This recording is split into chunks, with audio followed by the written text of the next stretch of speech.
We've all felt that too risky of a stroke or had our playing partner tell us that we use too much wrist in the swing.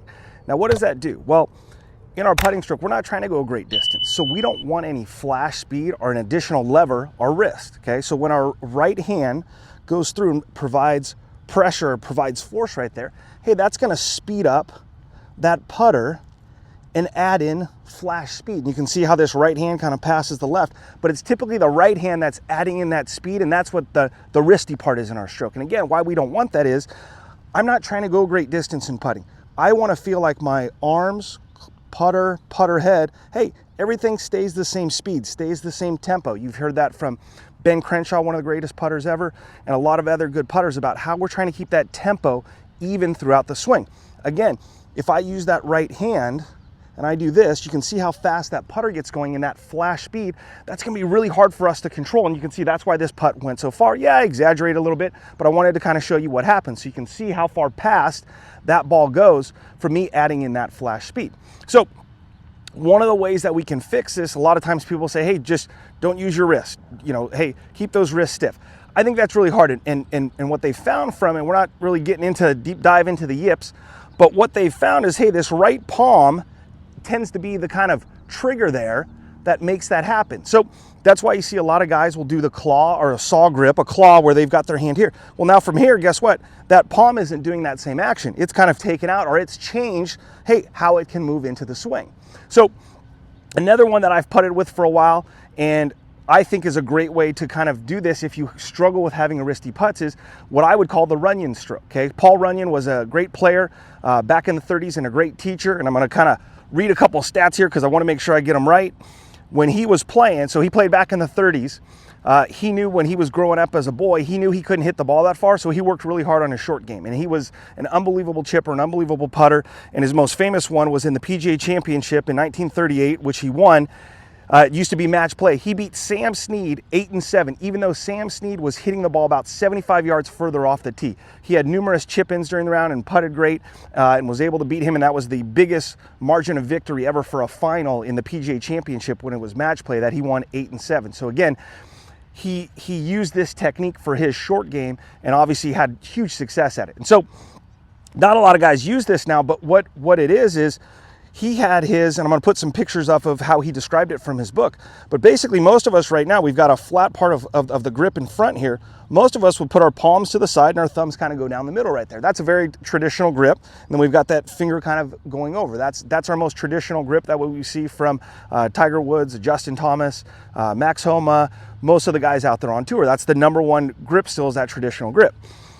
What Paul Runyan did was he said, hey, I want you to take your hands and I want you to turn them in 45 degrees, okay? Now, I like to kind of feel this first before I do it with a putter.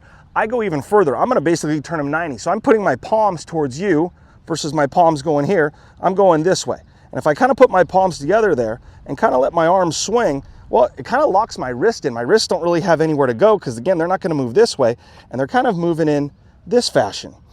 Kind of locks my arms in a little bit here too with my elbows. But again, when I do this, man, it feels pretty darn smooth right there. So when I go to put my grip on, again, I'm gonna get my hands turned to about 45 degrees or maybe even a little more. And I kind of feel like on my putter grip here, I've got this super stroke right here.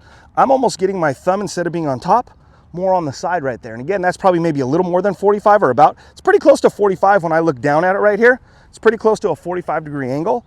So again, I'm here, I'm gonna turn that thumb over to the side. I'm gonna do that same thing with the other one, okay? And then I'm gonna let that thumb just kind of sit on top right there.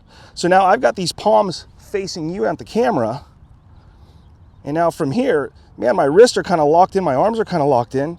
Man, it's a heck of a lot easier for me to feel this putter stay the same tempo and same speed and not have any of that force in there. Because even if I try to kind of use that right wrist, well, it's already kind of set here. It can't really go any of this action right here. And again, that's what we're trying to get away from, to have that flash speed not happen.